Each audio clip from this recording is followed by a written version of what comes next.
All right, I think we're going to get started as people roll in because the first few minutes are somewhat administrative. Welcome everyone. So good to have you all here again for our monthly shareholder and investor webinar. Please, if you have any questions or comments, put them in the chat or in the Q&A. Today we have an exciting program: investor insights, crypto, AI, and crowdfunding. Before I get started, though, we are presenting a legal disclaimer for you to read. It's part of the process here, so I'll wait a few seconds for you to take a look at this. It's also in the chat.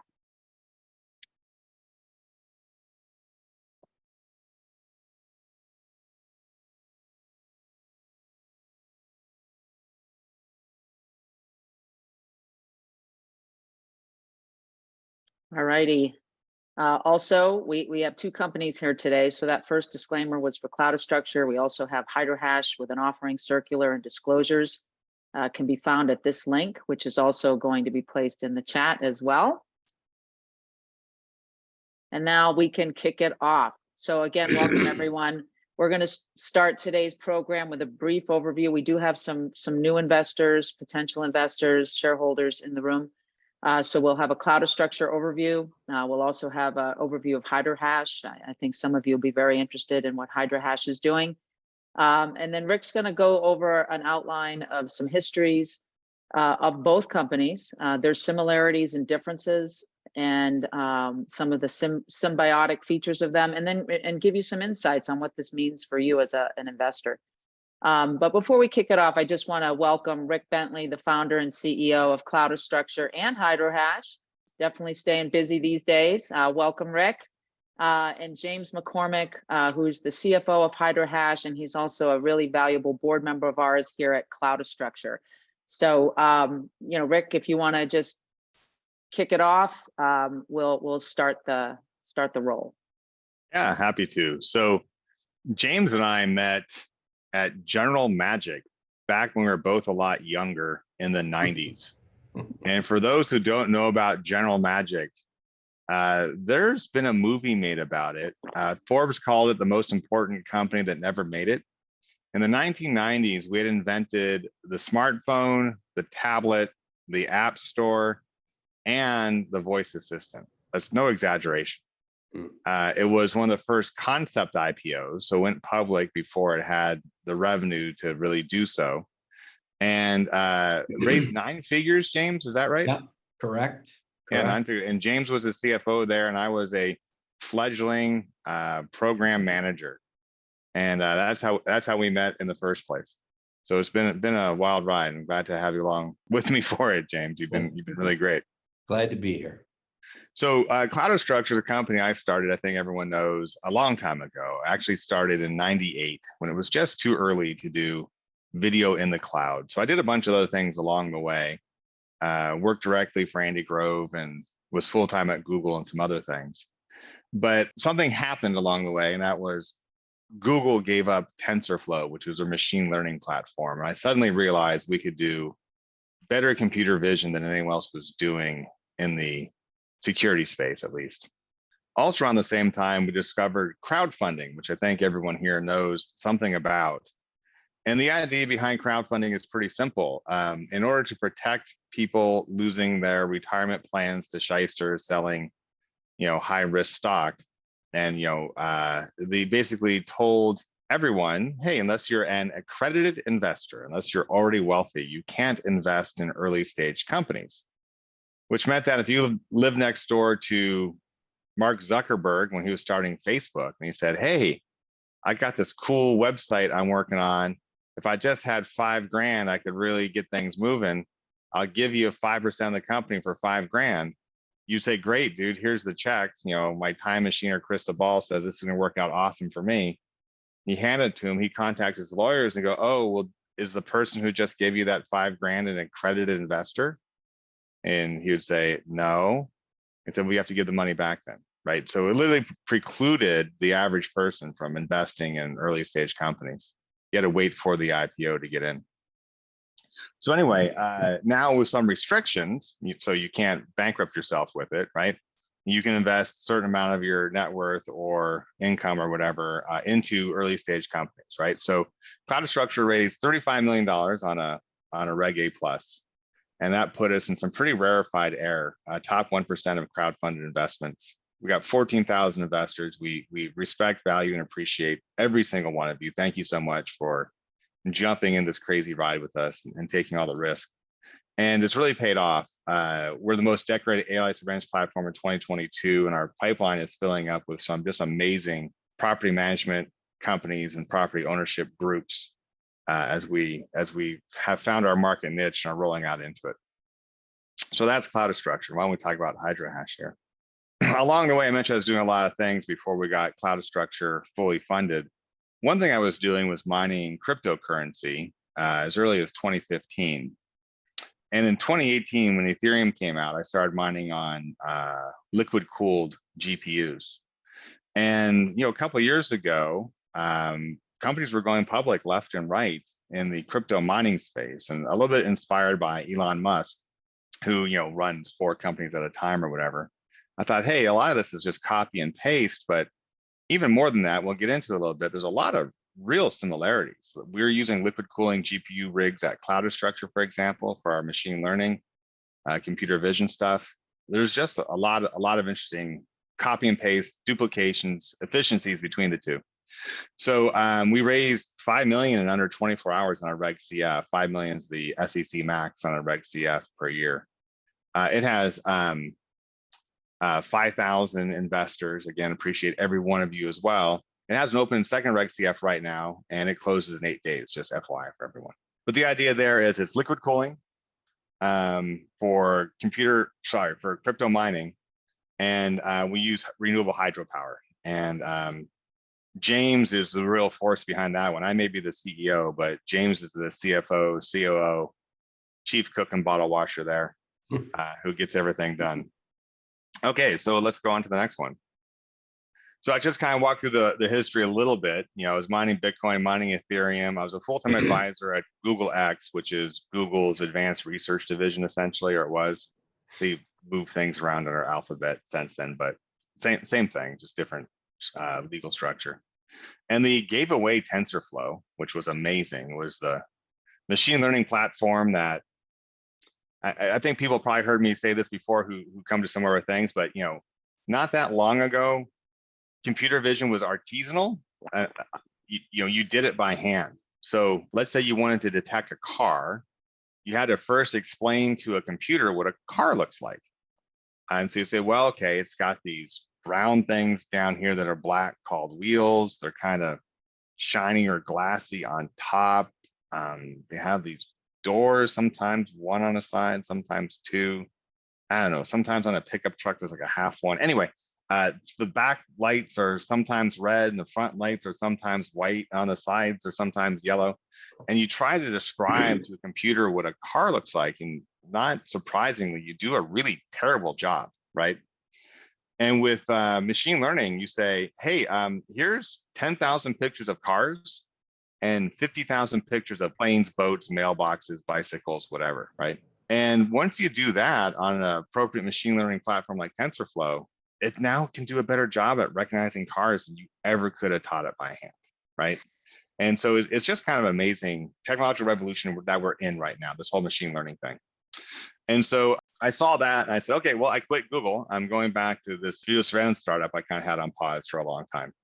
Pivoted the name to Cloud Structure. We raised over $500,000 on a couple of Reg CFs pretty quickly. The Reg A plus went like gangbusters. I saw that what we were doing with liquid cooled GPUs, et cetera, Cloud Structure could be great for crypto mining. We really originally had James McGibney, not to be confused with James McCormick, two very unfortunate names of the same company, as CEO, and he was taking care of things. We raised the $5 million, and James McGibney became an accidental TV star. I don't know if anyone's ever seen The Most Hated Man on the Internet Netflix special, but he's featured prominently in that one. He's got a lot of screen time. And as a result, there's actually a spin-off TV series coming out featuring him. So he's recording TV episodes right now, left and right. So I at least name took over as HydroHash CEO rather than go out and hire a new one. And having to pay them and explain to them what crypto mining is. And like I said, James does most of the work.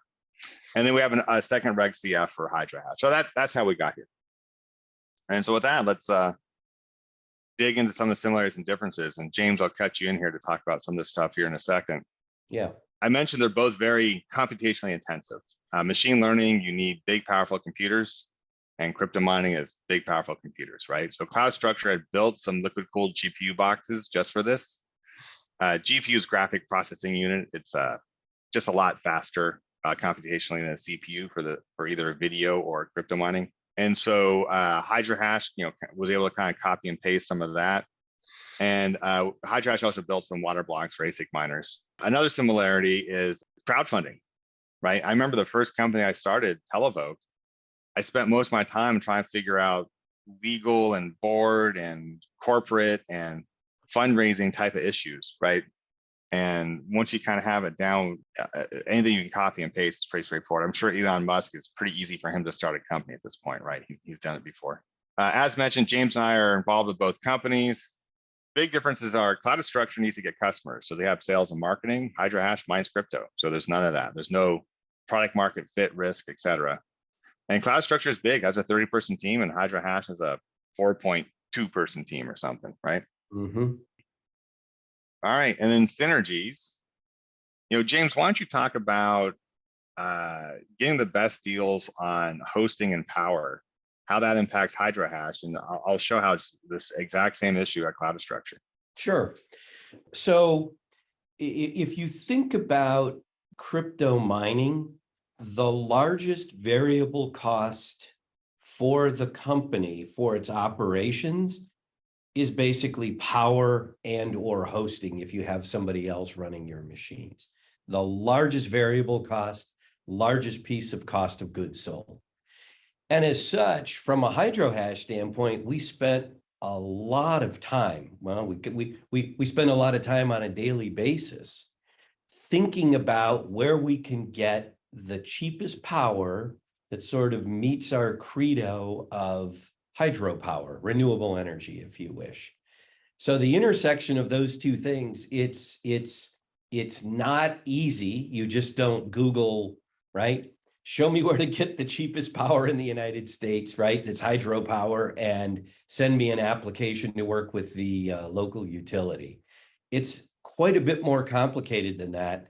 We've been working for about a year in securing what we believe is the cheapest power we possibly can for HydroHash. We did have very attractive rates in Washington State until the local utility put a tariff in place specifically for crypto miners or crypto mining operations, and that made that unattractive. And then we continued the search, looked all over the United States, Ohio, Kentucky, North Dakota, South Dakota. Long and the short of it is we have secured a facility, and we have what we believe is some of the most attractive power rates we've been able to find in the state of Montana. And that's where we're really setting up our base of operations to spearhead a big expansion in the state of Montana. Make sense, Rick? Yeah, absolutely. And so Cloud Structure faces some similar challenges. Our storage for storing the video and our GPU and our broadband are just killers on the bill, right? We've been doing a lot of that on the Google Cloud platform, and it's expensive when you do it on a third-party platform like that. So we're moving that stuff to our own co-location space now, right, on our own hardware. And that's going to drop our cost of hosting almost by an order of magnitude per month. And again, the same sort of tricks and techniques you need, like liquid cooling, et cetera, for crypto mining really transfers over to machine learning. It's really the same kind of computational challenge. We mentioned the crowdfunding expertise as being a synergy, but one thing that we were looking for at Hydra Hash all the time is what's referred to as stranded power. So that's, imagine a hydro plant up by the Arctic Circle. There's no way to get that power down to Chicago, right? Or Miami for that matter. offshore wind farm, gas flare well in Texas, right? There's a lot of opportunities out there to find power that's behind the meter, if you will, right? And the way HydroHash is approaching that is we put the crypto miners in basically shipping containers or pods, right? 20 feet, 40 feet, 10 feet, whatever wide, 50, 100, 200, 300 miners per pod.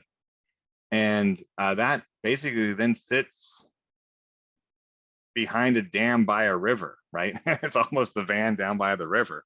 And it could have millions of dollars of equipment in it.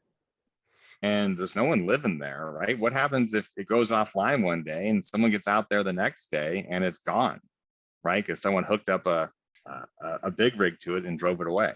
So HydroHash is Cloudastructure's newest remote guarding customer with cameras and remote guards and talk-down speakers and the ability to dispatch, watching this stuff all the time as we're rolling it out.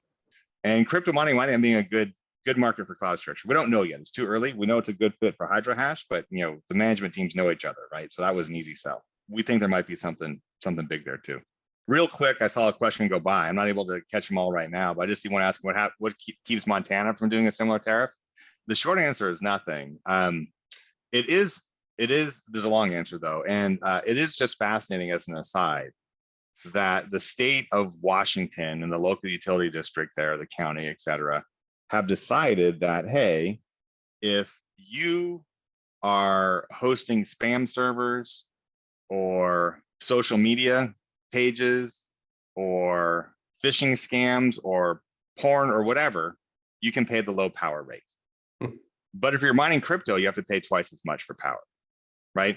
Depending on what's going on computationally inside that data center. It's really almost an invasive sort of test, right? And it's government picking industry winners, et cetera. So they've got a lot of problems with it. And that stuff flies in the state of Washington.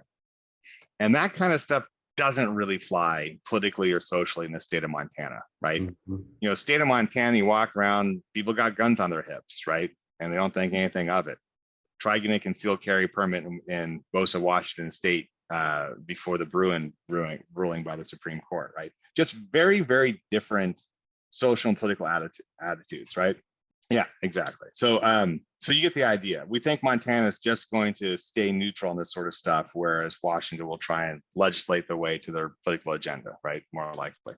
Yeah, and Rick, and I'm sorry, Rick, if I could just very quickly, also publicly, the governor's office, right, the state of Montana has acknowledged that they embrace crypto mining as an opportunity, as a business opportunity for the state. Again, doesn't mean that a local power company couldn't raise rates at some point, but based on all our investigation and conversations we've had all across different parts of the state, we feel pretty confident in having a base of operations there. Yeah, exactly. So the other one to talk about here is crowdfunding, and that is what's often referred to as pre-IPO investing.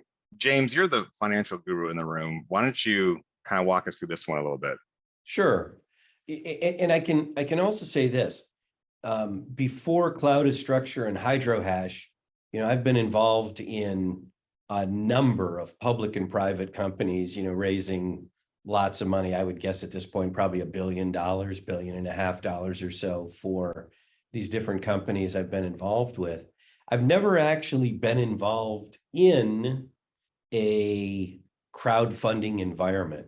A couple slides ago, there was a thing that said, crowdfunding or Reg C is somewhat easy, and Reg A plus is more challenging. And I can absolutely say that is the case. I think from a pre-IPO investing standpoint, the crowdfunding, the ability for individual investors to invest at an earlier stage in interesting companies is just a phenomenal opportunity. Just a phenomenal opportunity. And, as the first bullet point says, an early stage investment, that's where the biggest opportunities are, right? And where the biggest gains can be had. So again, in my historical experience, if you weren't an accredited investor, there was virtually no opportunity for you to be involved in pre-IPO or private company opportunities. The rich getting richer, if you wish. And the whole crowdfunding environment really has opened that up, which is very interesting. And there's also, look at a couple examples here. If you invest in a company at the IPO, it's no guarantee, right? Or there is no guarantee that you're going to continue to make money over time. Here's a couple examples, and I'll add a third one that I was personally involved with. So Facebook IPO'd at 38, it's been bouncing around a little bit. It's under 18, but Peter Thiel, noted investor, his small pre-IPO investment is now valued at over $1 billion. Robinhood, same sort of thing, right? IPO'd at 38, dropped to under 8. And you can see Chad Byers' $250,000 investment is now valued at over 300 million. And just the third one, I just think it's interesting, and this is in the electric vehicle space, Rivian. If you look at where Rivian, and I speak from experience, for a period of time, I had one of their R1T pickups, wonderful product, excellent quality, great build. Look at where they IPO'd, look at where they're at today. And frankly, the only people from an institutional standpoint that made or are making or will make some amount on that investment are Ford and Amazon, who were early investors in the company. Yep. And it's not to say that investing in the IPO isn't bad. Even some of the examples, I just looked up Meta, they're at 280 right now, right? So they're up almost 10x from the IPO, which is great, but you could have waited and bought for less. But really the time to get in was before they were public, right? And that's always the case. It's just the higher risk, higher reward equation, right? Mm-hmm. All right, and then on the crypto mining space, security space is a little more slow and steady. Crypto mining, we've seen some rocket ships go by almost on the regular, right, over the last decade or so. You want to talk about this at all, James? Yeah, I think what we would say here is there's several public companies in the crypto space. Here's a few of them: Riot, Marathon, Cypher, Canaan, Hut 8. And obviously you can see there's large market capitalization for these companies. And what does that do? It allows them access to capital, right? Additional capital to buy servers, to build additional mining sites, etc. But there's another side to this. What isn't on this chart, there were also other large public companies in the crypto space that weren't disciplined, that were over leveraged, and in the crypto winter, right, that looks like we're coming out of, a number of those companies filed for bankruptcy. Some might make it through to the other side. Some are selling off assets as we speak. So it's just like any other type of business, meaning crypto. From our perspective, if you're disciplined and you have access to capital and you can run a profitable business, you have a lot of opportunities looking at you in the future. And that's how we look at ourselves from a HydroHash standpoint. We have a small team, very efficient with the capital that we've raised and will raise in the future. And as such, we're approaching profitability as we speak. Yep. And what I think is interesting about this is what Riot did. It was essentially a SPAC move. They found a pot of money looking for a company. The holding company for Riot was like a biotech company that didn't make their phase 2 trial or something like that. Don't quote me on that, but it was something like that. And they pivoted and rocketed it right out of there. All right.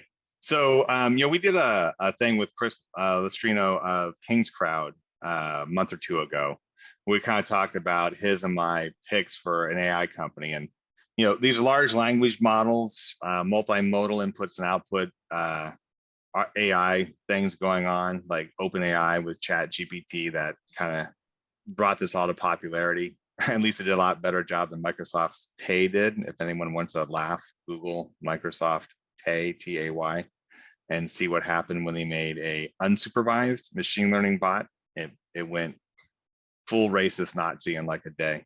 But the AI investing cheat sheet that we have here is you try and figure out how to then make money off of AI, right? Of course, I'm a little bit biased, but right now you got OpenAI, you've got Google, you've got Microsoft, you've got Facebook, you've got every large tech company, IBM, all working on these big large language models. And then the question is, well, do I just buy Facebook stock? You're not really investing directly in their large language model AI project at that point, right? If you buy Microsoft, you're investing in Microsoft Word as much as you are, their current Bing chat or whatever they're calling it today. So, a few things to go through as you're trying to figure out, and then on the flip side, there's all these little companies say, I got this little piece of the puzzle, right? I've got the best image reader or content generator or whatever, right? And they have to be taped in with 6 other companies to make a full solution. And whoever owns that customer ends up owning all the revenue, and they're just a cost center, right? So, kind of the checklist I have for AI investing is the revenue model, right? Is there a way to make money? More importantly, does the company own the customer? Again, if you're just one slice of the technology chain, but someone else owns the customer, that's a tough road to hoe. You're the cost center, right? And so, Cloud is structure, we have AI, but we sell directly to the security customer, right? We use machine learning for it. Again, it's not artisanal. It really is machine learning AI, not something that's kind of human made by hand, right? I mentioned Microsoft Tay going off the deep end. Unsupervised learning versus supervised learning. So in unsupervised learning, you take those 10,000 pictures of cars and 50,000 pictures of not cars, and it does a great job recognizing cars.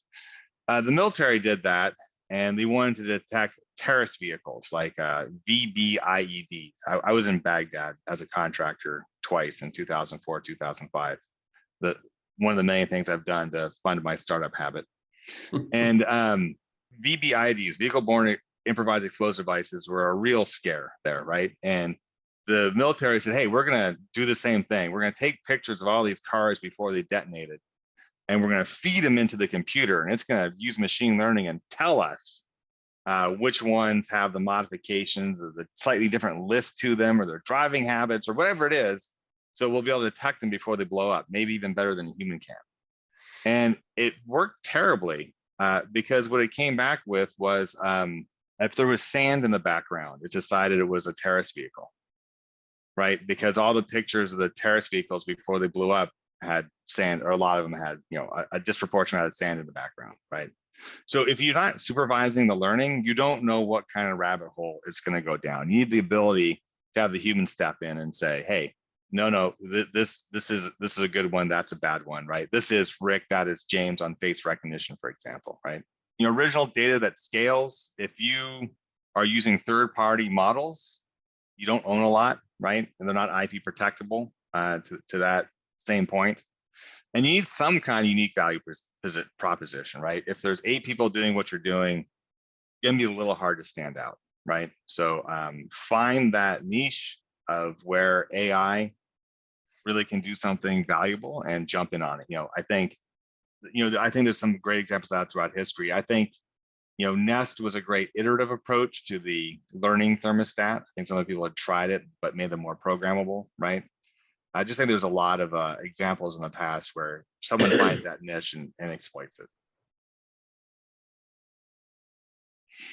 Yeah, as I said before, those large language model chatbots, those are tough. You have to invest in a giant, or you find those who are taking on giants, right? Or invest in tools, or invest in a company that kind of has the end-to-end solution that has their own niche, right? And that's kind of the cloud structure pitch for that one. And in crypto, I'll just walk this one really quickly, James, although you're more the Hydra Hash guy in this call. You can try and invest in wallets or exchanges or other ancillary type of companies, right? Kind of tough to pick what the next best wallet's going to be or whatever. And I'm not sure they're super important to the space. You can buy and hold crypto. You can just buy Bitcoin and hold it, right? Or Ethereum or whatever, whatever the new ICO is or whatever. You can invest your crypto with someone else. The saying there is if it's not your keys, it's not your crypto, right? So once you send the crypto somewhere to get your APR on it, that could be the next FTX, right? That didn't work out so well, right? Right. You can crypto mine on your own. Even if you want to stake Ethereum, you need 32 of them, right? So it's a little expensive. And crypto mining, you got to find that cheap power. So unless you live near a hydro dam, Hydro Hatch is paying 4.3 cents, it looks like, all in per kilowatt hour, averaged out over seasonal and daily fluctuations for power. We'll know after we have a few bills behind us, right? But that's 4.3 cents. California average, I think, is 11 or 13, and Hawaii is like 30 now. It's just most places you just can't afford to mine crypto, right? Or you can invest in crypto mine. So I say those are the kind of two investment strategies for AI and crypto that we think make the most sense. James, you want to talk about this one? Sure. If you line up the cryptocurrency market, right, the size of the market against what's going on from a deep learning or AI standpoint, those curves look somewhat similar, right? So I think we're seeing, from an AI or deep learning market standpoint, if you look at investment opportunities that are starting to happen in the space, if you look at all the public companies that are investing a lot of capital specifically at AI, there is a unique inflection point and unique opportunity right now from a machine learning standpoint, from an investment standpoint, I would say. Would you add to that, Rick? I think that's exactly right. Deep machine learning today, AI today, looks a lot like crypto's earlier days. Now, as James mentioned before, if people are calling our current time in crypto a crypto winter, the halvening happens next spring, right? The next one, there's about every 4 years, or every 236,000 blocks or something. It's about every 4 years. And when the supply shock hits, that seems to always drive a price increase in crypto, right? So we're hopeful that there'll be a crypto spring and summer here soon. And this 12% number might be out the window. These aren't our numbers, right? These are from I can't even see the thing on the bottom there. Grandview Research. Grandview Research, yeah. This is a third party kind of objectively saying, oh, it looks like the growth is going to be in the AI space right now, right? Which good for cloud structure. We like that. And I think that takes us into Q&A. I see the last one here from Bill Good. What some of the scariest words are, I'm from the government, I'm here to help, right? And because we are cloud structure is a Reg A plus company, we have to follow all the disclosure requirements, which means, I believe, quarterly audited financial reports. And so it's hard for us to talk outside of that. For sure, the rollout, and we mentioned this in a previous call, and Laura can talk about this, has been slower than we had hoped and expected, right? But Lauren, do you want to talk about some of the recent cloud structure wins yet, or do we need to hold that off for the next release? Which Greg was on this call to tell us. I think my understanding is we can't announce the wins until we make it publicly available to everyone. Gotcha. But just know there are some very big wins that we've recently secured, and we're super excited about it. Yeah, what we're finding though, and this is the downside to a company that has a hardware component, right? And we knew this going in. Hardware can make great money. Apple's done great making hardware, for example, right? Probably the most valuable company on the planet as a result. So hardware can do great. There is a manufacturing lag, which is less relevant to us. In our case, it's the rollout lag. Someone says, I got 250 properties. I want to sign up, or like, woohoo, big sale, right? I want to roll out 1 to test it, and then 3, and I'll give you the 10 next month, right? And you're like, when are we getting the other 245, right?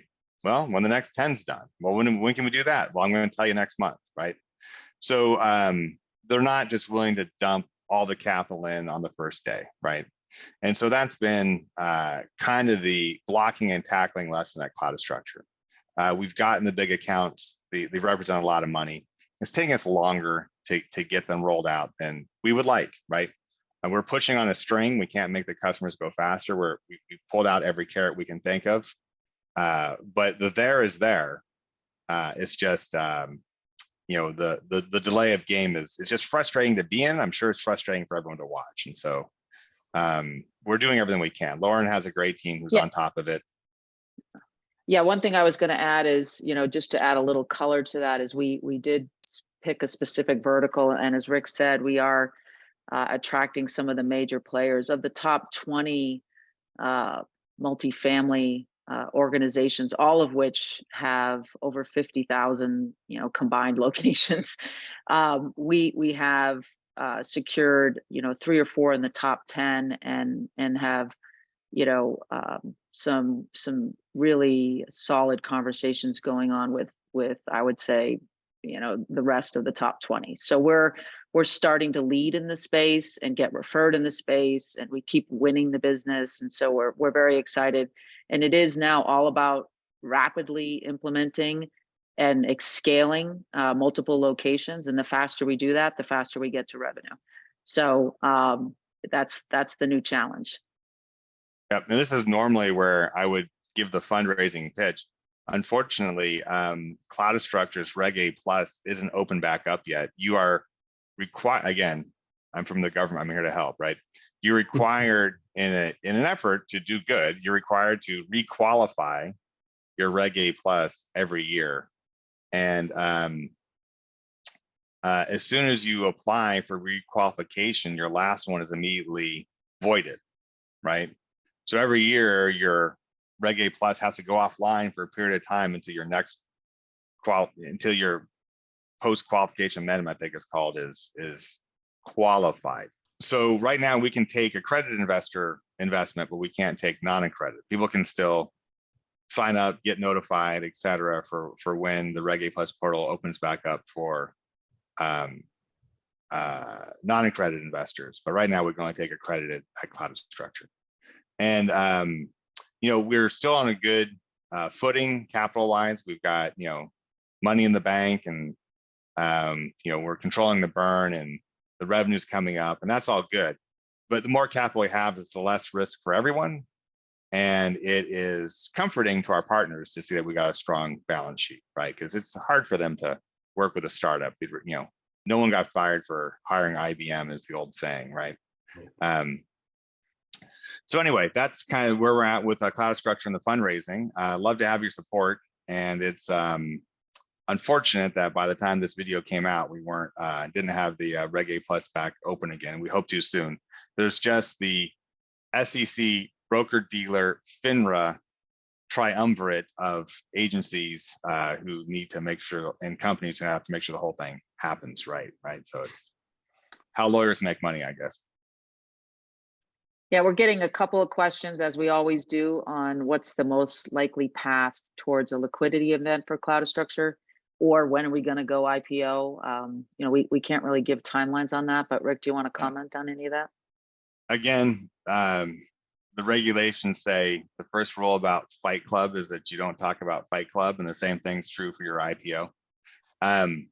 We definitely, though, always want to build a business that can stand on its own 2 feet, that can be cash flow positive, that doesn't need outside resources and doesn't have to go public or attract investment, right? That's job one for me, Lauren, James, everyone at Cloudastructure, from the board on down, right?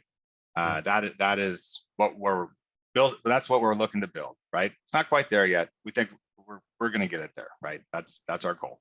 And Rick, if I could, I'm sorry, Sure. just very quickly. Please. That was what you just said. I've been asked that question about what's the future of the company with virtually every single company I've ever been involved with, right? Public, private, whatever the case might be. And the answer, and it's not being evasive, but the answer is, if you focus on building a solid business with good fundamentals, right? cash in the bank, positive cash flow, profitable business. The options available to the company are myriad, I guess you would say. So that's probably the best way to put it, right? Yeah, for sure. And I can say this, certainly that's the way we're approaching things from a HydroHash standpoint. And from being a board member of Cloudastructure, that is certainly how the management team is looking at things and looking at the business from a Cloudastructure standpoint. Sorry to interrupt. Yeah, no, Oh, yeah. that's not an interruption. That's great. And sorry, I closed my door before I started this and a cat just came into the window. So I have a able body assistant. We do have a Rest couple of call. questions for HydroHash. Is the data transport network robust enough to support resilient operations in Montana? Yeah, for sure. So for our location, we're actually bringing in fiber as primary and Starlink as secondary. We thought about doing, cable or something for secondary, but the same backhoe that can cut the fiber can cut the cable, right? So we went with wireless for the secondary for backup. And Starlink works really well if you're not pushing a lot of data all the time through it, right? It's good for bursty sort of stuff. If you start eating all the bandwidth, it can cut you down. But crypto mining doesn't need much bandwidth. The biggest broadband load at the HydroHash headquarters will be the Cloudastructure remote guarding, right? And pushing all the video offsite. Yep. And then sort of a follow-on question to that is, if for some reason Montana becomes not as financially attractive, does the mining pod approach lend itself to relocating? Back to the idea, we want to be able to keep. So some people go and build $100 million data center and they fill it with crypto miners. And it's permitting and construction from bare dirt on up, right? We put everything in shipping containers. And that means any semi truck can show up any day and within 3 days have it anywhere else in the country or even the continent, right? And that means we can keep just working everyone against each other on the power bids, right? Some cheap power opens up somewhere, we can be there in 3 days. Yep. Yeah, and maybe just following on to that point, Rick, just so the audience understands, we are not, the HydroHash is not the type of company where we go, hey, we found good power or good rates, dependable provider, it's in Montana, that's it, we're done. We constantly are evaluating power opportunities, both domestically. Frankly, we're looking at a few things internationally. Don't know how those will pan out, but we continue to search almost on a daily basis, because at some point with this modular approach, we'll feel a little bit better, right? If we do have a bit of a distributed network of computing equipment that's at different sites, all with attractive power rates. So that is a huge task that we evaluate pretty much on a daily basis. Yep, for sure. Some of the international ones are interesting. That's another, by the way, does anyone know that the Kingdom of Bhutan has been mining crypto since 2017 with hydropower? They just came clean about this recently. It's really fascinating. I think there's a lot of opportunities in places that, Bhutan doesn't have a good way to export that power, right? The hydro plant runs, the river goes downhill, and there's no way for them to sell that power. They don't have a lot of local industries to power with it, but they mine crypto. They have a hard currency, right? Something better than baht. I don't even know what the currency of Bhutan is, right? And the fact that I don't means it's probably not worth a lot when you're trying to buy oil or BMWs or something with it. Right. But you can do that with Bitcoin. Yeah. So I saw up here there was a question about the HAG security token. Yeah. Yeah. Yeah, that is interesting. I don't know a lot about it. I will say firsthand. I noticed that it went by. I do know that there's a lot of ways to finance mining equipment, right? So we may not need to go public or raise crowd funds or whatever to scale out the mining equipment, because there's lots of people who kind of specialize in lending money for that. Now, I also know, having been at Bitcoin 2023 with James in Miami just a month or two ago, that a lot of those lenders got handed their equipment back. And they didn't want the equipment. They wanted payments back, and they don't really know what to do with the equipment. And so this kind of dumb money in the space really drove up the cost of hosting. So hosting is when you say, hey, I've got a miner, let me mail it to you, or have my truck drop it off. You put it in your data center, you power it up. If it goes down, you reboot it, right? You host the whole thing for me. And we saw in 6 months or something, hosting costs go from like 7 cents per kilowatt hour to 9 or 10. Right. It just went boom. And kind of the thinking in the space is that this is a lot of those lenders who got left with a bag. So a lot of companies, when Bitcoin was 60K and everyone was sure it was quickly on its way to 100K, a lot of them said, oh, this is awesome. We're just going to buy miners at any price, right? We can finance it. We'll just take power at any price, right? We'll get 5, 7, 9 cents a kilowatt hour because Bitcoin keeps going up and we can't lose, right? And then Bitcoin went down for a while, right? At least. And when they stopped making payments, the equipment got seized and foreclosed upon, and it's kind of dumb money sitting in the space, right? So we're a little wary about financing the miners. We don't want to get held up on payment plans, et cetera, right? That have fixed costs while the payouts are variable. But that said, we're open to anything, right? We're going to evaluate the opportunities as they come by. I will take a deep look at the HAG token. I hadn't done that so far, so thanks for the tip. Yeah, how about, have you looked at El Salvador for Bitcoin mining? Ethereum's banned there. And then also sort of related to that is there's a new dam coming online in Kenya as well. That's likely going to have a lot of extra power. Any comments on those? That's exactly the sort of stuff we're looking for. We're looking at, we're talking to Bhutan, we're talking to Laos, we're looking at Laos. We're trying to find someone to talk to in Laos. Laos exports a lot of power to Vietnam, right?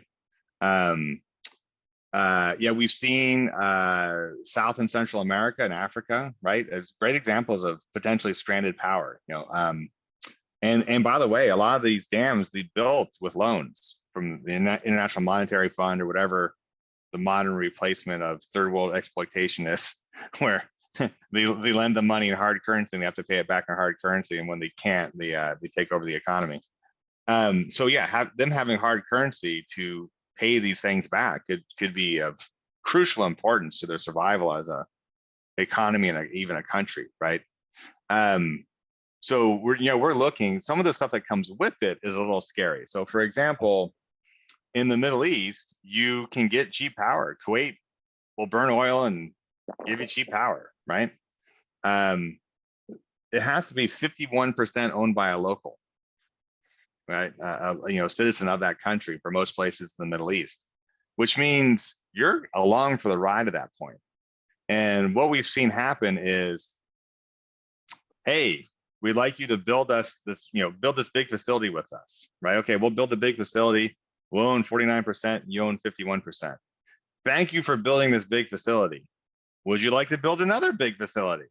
Okay, we'll build another big facility. Oh, that's worked out great. Thank you. Would you like to build another? Oh, no more big facilities? Okay. Thank you for the first 2 big facilities. Those are ours now. Bye-bye. Right? So once they see the money flow coming in shut off, sometimes they're a little tempted to nationalize, otherwise take over the assets in place there, right? Yeah. So anyway, I don't know what it's like doing business in Kenya. I intend to find out, but it's going to be a cautious process, right? Exactly. Yeah, there is a question on cloud structure and, have we done anything to our burn rate, given the sort of the downturn, the economy, some tech companies, as we've seen, have laid off. I don't know if we can publicly say anything, Rick, but do you want to comment on any of that? Yeah, let's just say we have some regular, if not weekly, discussions on the burn. right now. We're watching very closely, and we are bringing it down. I wouldn't say dramatically, but significantly. I think the numbers already published in the last year or so, we've cut it in half, right? And I think there's another half on the table to cut again. So, Yep. 100%. Yep. And then a couple of folks want to know what the future of crypto is. What do you think? Since you guys are in it. Yeah. Wouldn't it be great to know the answer to that? Right. If I had a time machine, right? Absolutely. So I'm obviously very bullish on crypto for fundamental philosophical reasons as much as anything. When has anyone seen the Declaration of Financial Independence? I'm going to put this in the Declaration of Monetary Independence.org. I got it wrong. I'm going to put this in the chat right now. This is very much worth a read. And it's interesting that countries and currency have not always been hand in hand. Currency used to be silver and gold and copper and things like that, and the countries didn't own them, right? But now each country seems to think that they need to own their own currency with their own central bank, and their ability to print it is unbounded. It's a fascinating statistic. I read that 80% of all dollars in circulation were printed, were invented, were created in the last 3 years. And we had the COVID lockdowns and some other stuff, right? So a lot of things going on, but that means that everything you buy should be 5 times as expensive soon, right? And we saw that inflation was going up so fast. The Fed raised interest rates as fast as they could, so fast they started crashing banks, literally, right? SVB, et cetera, went down because Fed's raising rates so fast in an attempt to rein in inflation that they created by printing so much cash. So yeah, central banking digital currencies, thanks, no thanks, right? Someone just brought it up here. We've already seen in China, there are now digital yuan you can be given that have an expiration date. So this money expires in 3 months if you don't move it. So say goodbye to saving, say goodbye to ever really being financially independent, say goodbye to being able to retire ever, right? You'd be a wage slave forever. So yeah, let's keep central banks out of digital currencies. Let's keep central banks out of our lives if we can. There's the impact where when you're the Fed prints a whole lot of money, prices go up. Okay, rising tide raises all boats. Not really. The first ones that get the money get to buy at today's prices, right? And the last ones to get the money, you and me, are then buying at tomorrow's prices when prices have all gone up, right? So there's a real benefit to being the first in line to get the money that comes out of the Federal Reserve. And it almost seems like we print so much money, why bother with taxes, right? It creates more money than our entire tax collection system does.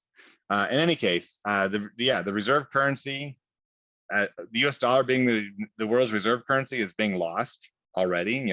Oil transactions used to always be in dollars. Now there's bundles of currency from China and Saudi Arabia that are coming together that are replacing the dollar. It's kind of fascinating to watch, right?